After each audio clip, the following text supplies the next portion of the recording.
നമ്മളെല്ലാവരും സദ്യക്ക് വീഞ്ഞു തുറന്നുപോയി ആ ദേശം വർദ്ധിപ്പിച്ചു കൊടുത്താണ് നമ്മൾ ചിന്തിക്കുന്നത്. അങ്ങനെയാണ് ബൈബിളുള്ളത്. പക്ഷെ അതിന്റെ ആത്മീയ തലമുണ്ട്. ഈശോ പറയുന്ന എല്ലാത്തിനും, ഈശോ ചെയ്യുന്ന ഓരോ പ്രവൃത്തിക്കും എന്റെ മറുവശം ഒരു ആത്മീയ തലം കിടപ്പുണ്ട്. ആത്മീയ തലം ഇതാണ്: കുടുംബ ജീവിതത്തില്, വ്യക്തി ജീവിതത്തില്, മക്കളെ, നിങ്ങളുടെ ഹൃദയങ്ങളിൽ നിന്ന് ദൈവസ്നേഹമാകുന്ന വീഞ്ഞ് നിറയുമ്പോൾ ആ വീഞ്ഞ് വീണ്ടും വർദ്ധിപ്പിച്ചു തരുന്നത് അത് യേശുക്രിസ്തുവാണ്. ഹല്ലേലൂയ, ഹല്ലേലൂയ, യേശുവേ നന്ദി. അതാണ് ആ ദൈവസ്നേഹമാകുന്ന വീഞ്ഞിന് വേണ്ടിയാണ് നമ്മൾ പ്രാർത്ഥിക്കേണ്ടത്.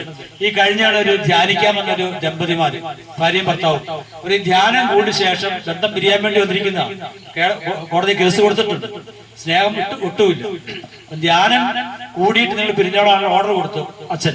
അങ്ങനെയാണ് വന്നത്. ധ്യാനം കഴിഞ്ഞ് അഭിഷേക പ്രാർത്ഥന കഴിഞ്ഞ് പരിശുദ്ധാത്മാവിന്റെ നിറവിന് വേണ്ടി പ്രാർത്ഥിച്ച് അഭിഷേക പ്രാർത്ഥന കഴിഞ്ഞപ്പോൾ രണ്ടുപേരും അൾത്താരെ ഒന്ന് സാക്ഷ്യപ്പെടുത്തി.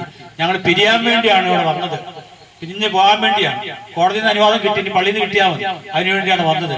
പക്ഷേ ധ്യാനം കൂടി അവസാന നിമിഷം ഭാര്യ പറയുവാണ്, എന്റെ ചേട്ടായില് ഒത്തിരി നന്മകളുണ്ടായിരുന്നു, അത് കാണാൻ എനിക്ക് പറ്റിയില്ല. അതുപോലെ തിരിച്ച് ഭർത്താവും പറഞ്ഞു, ഭാര്യ ധാരാളം നന്മകളുണ്ട്, കാണാൻ പറ്റും, പക്ഷേ ധ്യാനത്തിലൂടെ അത് കണ്ടെത്തി. പ്രിയപ്പെട്ടവരെ, അതോടുകൂടി നഷ്ടപ്പെട്ടു പോയ ദൈവസ്നേഹം അവിടെ ഹൃദയത്തിലേക്ക് വീണ്ടും കർത്താവ് ചെറിഞ്ഞപ്പോൾ അവർക്ക് പിന്നെ പിരിയാൻ തോന്നിയില്ല. അവരൊന്നിച്ചു കേസ് പിൻവലിച്ചു. Hallelujah, hallelujah, hallelujah. ഇതുവരെയും ദൈവസ്നേഹമാവുന്ന വീഞ്ഞ് നഷ്ടപ്പെട്ടു പോയിരുന്നവരുന്ന്. അതുകൊണ്ട് എന്ത് സംഭവിച്ചു? പരസ്പരം ക്ഷമിക്കാൻ പറ്റിയില്ല, സ്നേഹിക്കാൻ പറ്റിയില്ല, കേസിന്റെ പുറകെ പോയി, കോടതിയുടെ പുറകെ പോയി. എന്നാൽ ഈ ദൈവസ്നേഹമാകുന്ന വീഞ്ഞ് വീണ്ടും അവിടെ ഹൃദയത്തിലേക്ക് വന്നപ്പോൾ ക്ഷമിക്കാൻ പറ്റി, അവർക്ക് സ്നേഹിക്കാൻ പറ്റി. കാരണം ദൈവസ്നേഹം അവിടെ ഉള്ളിൽ നിറഞ്ഞു. അപ്പോൾ അതിലൂടെ എനിക്ക് സത്യം മനസ്സിലായി, ദൈവസ്നേഹം നിറഞ്ഞു കഴിഞ്ഞാൽ പരിഹരിക്കാൻ പറ്റാത്ത ഒരു കാര്യമില്ല നമ്മുടെ ജീവിതത്തില്. Hallelujah, hallelujah.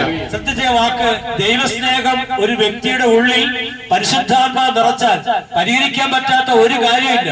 ക്ഷമിക്കാൻ പറ്റും, സ്നേഹിക്കാൻ പറ്റും. അതുകൊണ്ടാണ് ധ്യാനത്തിലൊക്കെ ഏറ്റവും കൂടുതൽ പരിശുദ്ധാത്മാ നിറയാൻ വേണ്ടി പ്രാർത്ഥന നടത്തുന്നത്. എല്ലാ ധ്യാനങ്ങളിലും അങ്ങനെയാണ്. പരിശുദ്ധാത്മാവിന്റെ നിറവിന് വേണ്ടിയാണ് നമ്മൾ ധ്യാനത്തിന്റെ അഭിഷേകത്തിന് അതിനുവേണ്ടി ഒരുങ്ങുന്നതാണ്.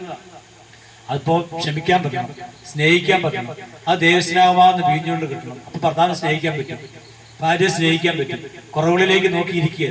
ഒരിക്കലും ബഹുമാനപ്പെട്ട മാത്യു ആശയപ്പുറം അച്ഛൻ പറഞ്ഞൊരു കഥയല്ല, ഒരു ഉദാഹരണം അച്ഛൻ പറഞ്ഞതാണ്. ഒരു മുറ്റത്ത് മതില് കെട്ടിക്കൊണ്ടിരിക്കുക. അപ്പം മേസ്ത്രിയുണ്ട്, കയ്യാളുണ്ട്.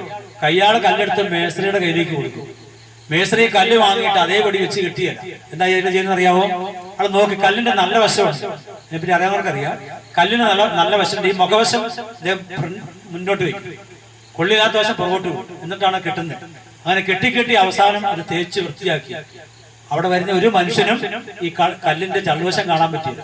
കാരണം മുൻവശം മാത്രമേ കാണാൻ പറ്റുള്ളൂ. കല്ലിന്റെ ഒരു ചള്ളുവശമുണ്ട്. അച്ഛൻ പറഞ്ഞ നിർത്തി ഇതാണ്, ഇതുപോലെ കൂടെ താമസിക്കുന്നവരുടെ, പങ്കാളിയാകട്ടെ അല്ലെങ്കിൽ മാതാപിതാക്കന്മാരാകട്ടെ, മക്കളായിരിക്കട്ടെ, ആരും ആകട്ടെ, കൂടെയുള്ളവരുടെ നല്ല വശങ്ങളെ കാണാൻ നമുക്ക് കഴിഞ്ഞാൽ ചില ചള്ളു വശങ്ങളൊക്കെ അവഗണിക്കാൻ നമുക്ക് പറ്റും. പക്ഷെ എപ്പോഴും നമ്മൾ ഈ ചള്ളുവശം മാത്രമേ കാണുന്നുള്ളെങ്കിലോ, ചള്ളുവശം, ഇപ്പൊ ഞാൻ എന്റെ പങ്കാളിയുടെ മോശമായ വശങ്ങൾ മാത്രമേ കാണുന്നുള്ളൂ. അപ്പൊ അതുകൊണ്ട് എന്ത് സംഭവിക്കുന്നു? അവളിൽ ധാരാളം നന്മയുണ്ട്, നല്ല വശങ്ങളുണ്ട്, എനിക്കിത് കാണാൻ പറ്റിയ. അത് ഭാര്യയും ഭർത്താവ് അങ്ങോട്ടും ഇങ്ങോട്ടും. അതേസമയം നല്ല വശങ്ങളെ കണ്ട് അതിനെ പ്രോത്സാഹിപ്പിക്കാനും അതിനെ ഓർത്ത് ദൈവത്തിന് നന്ദി പറയാൻ തയ്യാറായാൽ ചില ചള്ളുവശങ്ങളൊക്കെ നമുക്ക് കണ്ടില്ല എന്ന് വെക്കാൻ പറ്റും. Hallelujah, hallelujah. അത് അച്ഛൻ പറഞ്ഞ ഉദാഹരണം അതാണ്. അതായത് കല്ലിന് ചള്ളുവശമുണ്ട്, പക്ഷെ ചള്ളുവശം പുറകോട്ട് തള്ളും. ഇതുപോലെ പങ്കാളിയുടെ അല്ലെങ്കിൽ കൂടപ്പിറപ്പുകളുടെ, നമ്മൾ സ്നേഹിക്കുന്നവരുടെ, അയൽവക്കക്കാരുടെ ഒക്കെ നല്ല വശം കൂടി ഒന്ന് കാണാൻ നമ്മൾ തയ്യാറായാൽ അവിടെ ചില ചള്ളുവശങ്ങളെ നമുക്ക് മറക്കാൻ പറ്റും, ക്ഷമിക്കാൻ പറ്റും. ഹല്ലേലൂയ, ഹല്ലേലൂയ, യേശുവേ നന്ദി, യേശുവേ സ്തുതി.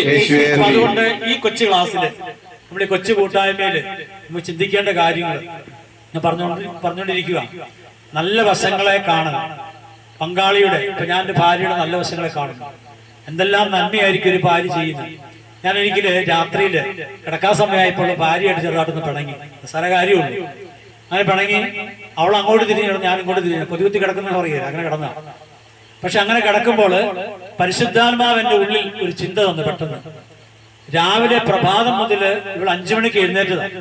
എനിക്കൊന്നും ധ്യാനമില്ല. ഞാനെന്ന് കൂടുതൽ ധ്യാനം ഇല്ലാത്ത ദിവസങ്ങളിൽ വായനയൊക്കെ ആയിരിക്കും. അന്ന് ഞങ്ങൾ ഉപയോഗിക്കുന്ന ദിവസം പള്ളിയിലൊക്കെ പോയി കഴിഞ്ഞിട്ട് അപ്പൊ അന്ന് ഇവള് രാവിലെ പ്രഭാതത്തിൽ 5 മണിക്ക് എഴുന്നേറ്റ. പിന്നെ അവളെ കിടക്കുന്നത് 9:30 വന്നിട്ടുണ്ട്. എന്തെല്ലാം പണികളാ വീട്ടിലെടുത്തു. 3 നേരം ഭക്ഷണം ഉണ്ടാക്കി അല്ലേ, എനിക്കും മക്കൾക്കും ഭക്ഷണം ഉണ്ടാക്കണം. 3 നേരം ഭക്ഷണം ഉണ്ടാക്കി, തൊഴുത്തില് കന്നാലിയെ നോക്കണം, അത് തൊഴുത്ത് പഠിച്ച് വൃത്തിയാക്കണം, അത് തീറ്റ കൊടുക്കണം, മിറ്റ പഠിക്കണം, കര വൃത്തിയാക്കണം. അങ്ങനെ എന്തെല്ലാം പണികളാണ് നമ്മൾ ചെയ്യുന്നത്. അവസാനം 9:30 കുളിയെല്ലാം കഴിഞ്ഞ് കിടക്കാൻ വരുമ്പോൾ അപ്പോൾ ഞാൻ നിസ്സാര കാര്യത്തിന് വേണ്ടി അവൾ വഴക്കുണ്ടാക്കി.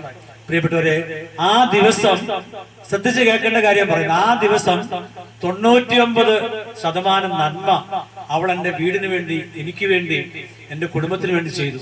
പക്ഷെ ആ 99% നന്മ കാണാതെ ഞാൻ ഈ 1% കുഞ്ഞിയെ തെറ്റിലേക്ക് നോക്കിക്കൊണ്ട് അവളെ കുറ്റപ്പെടുത്തി. പ്രിയപ്പെട്ടവരെ, അന്ന് തന്നെ കണ്ണു തുറപ്പിച്ച ദൈവം.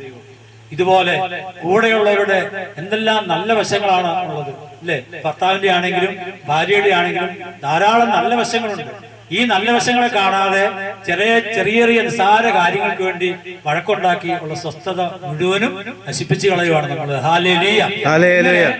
പങ്കാളിയുടെ നല്ല വശം കാണണമെങ്കിൽ, മാതാപിതാക്കന്മാരുടെ, മക്കളുടെ, സഹോദരങ്ങളുടെ, അയലോക്ക ബന്ധങ്ങളുടെ നല്ല വശങ്ങളെ കാണണമെങ്കിൽ ദൈവത്തിന്റെ ഒരു അഭിഷേകത്തിന്റെ ഉള്ളിൽ ഉണ്ടാകണം. അതാ ഞാൻ പറഞ്ഞു വന്നത്. പരിശുദ്ധാത്മാവാകുന്ന ദൈവം, ദൈവസ്നേഹമാകുന്ന ഒരു വീഞ്ഞ് എന്റെ ഉള്ളിൽ നിറച്ചാൽ കൂടെയുള്ളവരുടെ നല്ല വശം കാണാൻ എനിക്ക് പറ്റും. ആ നല്ല വശങ്ങളെ ഓർത്ത് നന്ദി പറയാൻ പറ്റും. എന്റെ ഭാര്യയുടെ 99% നല്ല വശമാണ്. ഒരിക്കൽ പോലും ഞാൻ നന്ദി പറഞ്ഞിട്ടില്ല ദൈവത്തോട്. എന്തെല്ലാം അനുഗ്രഹങ്ങള്, എന്തെല്ലാം നന്മകള് എന്റെ പങ്കാളിയിലൂടെ ദൈവം എനിക്ക് നൽകിയിട്ടുണ്ട്. അതിനെ ഓർത്ത് ഞാൻ ദൈവത്തിന് നന്ദി പറഞ്ഞിട്ടില്ല ഒരിക്കൽ പോലും. പ്രിയപ്പെട്ടവരെ, അങ്ങനെ നന്ദി പറയാൻ തുടങ്ങുമ്പോൾ, അല്ലെങ്കിൽ എന്റെ ഭർത്താവിന്റെ ഒരു ഭാര്യ